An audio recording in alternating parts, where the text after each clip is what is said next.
À qui ressemble l'enfant? C'est une joie pour tout parent d'entendre des autres et surtout de constater par soi-même que notre progéniture est notre ressemblance et même mieux, notre photocopie crachée comme l'adage dans presque toutes les cultures du monde.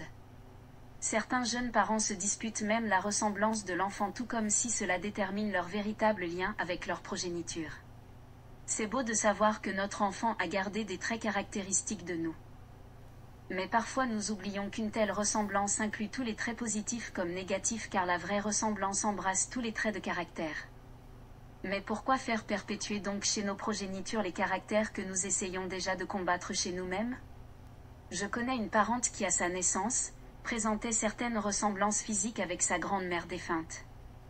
Tous les membres de la famille ayant connu la grand-mère en question venant saluer la maman du nouveau-né lui proclamaient combien cet enfant était l'incarnation de sa grand-mère que ne connaissait même pas la mère.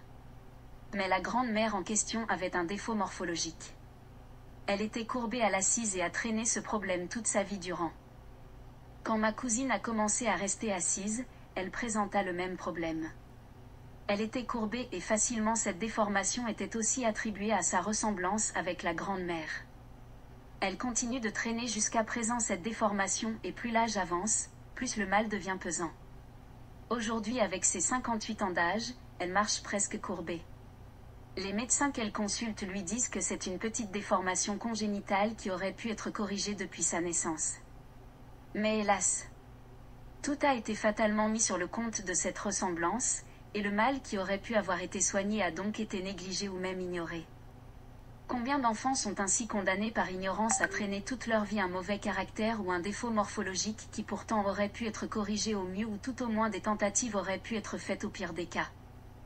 Mais au lieu de chercher à solutionner le problème, nous l'entretenons en lui donnant une origine et une raison et nous nous en déclarons des impuissantes victimes.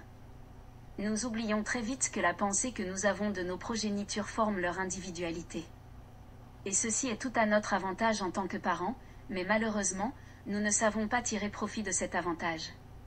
Si au lieu d'accepter et d'entretenir des pensées destructrices sur nos enfants, nous les confions à celui à qui appartiennent toutes choses, nous leur ferons le plus grand bien au monde.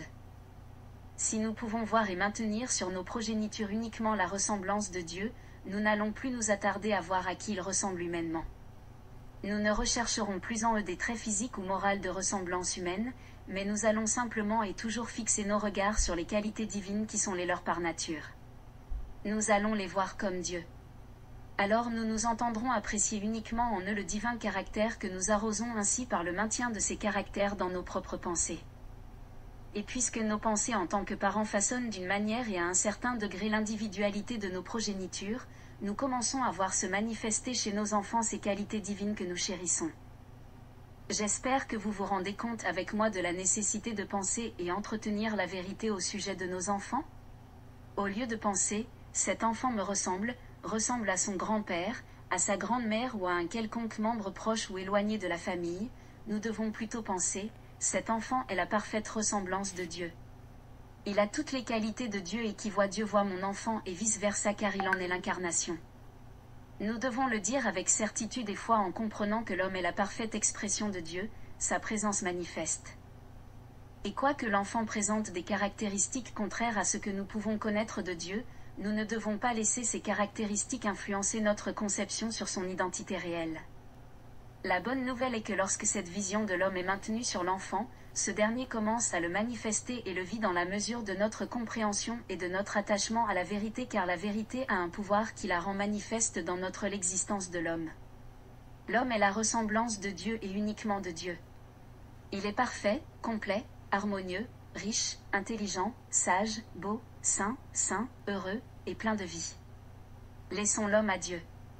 Maintenons le lien entre l'homme et Dieu comme seule origine ou source et l'homme fidèle rejetons de cette seule origine. L'homme émane de Dieu et de Dieu seul. Il est sa parfaite ressemblance et manifeste de Dieu toute qualité et caractéristique. Réjouissons-nous de la pureté et de la perfection divine.